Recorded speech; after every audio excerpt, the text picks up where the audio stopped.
Asia में दो और देशों के बीच कूटनीतिक तनाव उत्पन्न हो गया है।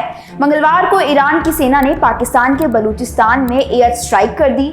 जवाब में गुरुवार को पाकिस्तान ने दावा किया कि उसकी सेना ने ईरान की सीमा में घुसकर कथित आतंकी ठिकानों पर हमला किया है। इससे पहले ईरान की एयर स्ट्राइक के बाद बुधवार को पाकिस्तान ने ईरानी राजदूत को तलब किया था। वहीं हमले को लेकर ईरान ने भी स्पष्ट किया है कि उनके नागरिकों के खिलाफ आतंकी कार्रवाई पर देश की प्रतिक्रिया निर्णायक और सख्त होगी। इन कार्रवाइयों के चलते दोनों देशों में तनाव काफी बढ़ गया है। ईरान और पाकिस्तान कभी एक दूसरे के घनिष्ठ दोस्त हुआ करते थे, लेकिन अब दोनों एक दूसरे के यहाँ हमले कर रहे हैं। आइए जानते हैं विवाद की शुरुआत कैसे हुई और दोनों देशों के रिश्ते कैसे बिगड़े हैं।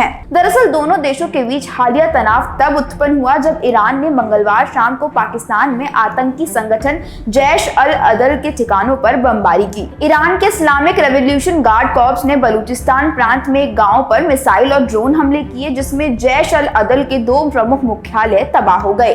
पाकिस्तानी विदेशी मंत्रालय ने कहा कि हमले में 2 मासूम बच्चों की मौत हो गई और 3 लड़कियां घायल हो गईं।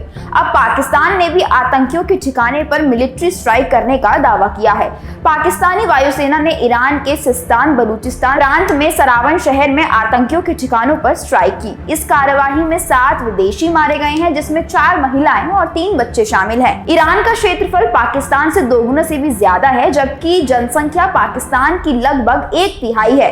ईरान और पाकिस्तान के रिश्ते शुरुआत में मधुर रहे। 14 अगस्त 1947 को ईरान पाकिस्तान को मान्यता देने वाला पहला देश था। ईरान वह देश भी है जहां विदेश में पाकिस्तान का पहला दूतावास खोला गया था। कभी दोस्त रहे देशों के बीच आतंकवाद ने भी एक बड़ी खाई पैदा की। ईरान और पाकिस्तान एक दूसरे पर आरोप लगाते रहे हैं कि कुछ उग्रवादी समूह लगातार सीमा पार आतंकवाद में लिप्त हैं। पाकिस्तान और ईरान अगर किसी सुलह वार्ता पर नहीं पहुंचे तो दोनों देशों के बीच दुश्मनी भड़क जाएगी। ईरान और पाकिस्तान सीमा साझा भी करते हैं। इसके ज्यादातर हिस्से सिस्तान बलूचिस्तान में पड़ते हैं। यहाँ ईरान के सुन्नी अल्पसंख्यक शिया प्रभुत्व वाले शासन में भेदभाव और दमन का सामना करते हैं। ईरान ने पाकिस्तान पर सीमा पार हमले के लिए जिम्मेदारी जैश अल अदल जैसे आतंकवादी समूह को पनाह और समर्थन देने का आरोप लगाया है। ईरान पाकिस्तान को सैन्य कार्यवाही की धमकी पहले भी दे चुका है। पाकिस्तान ईरान के आरोपों को एक सिरे से खारिज कर रहा है।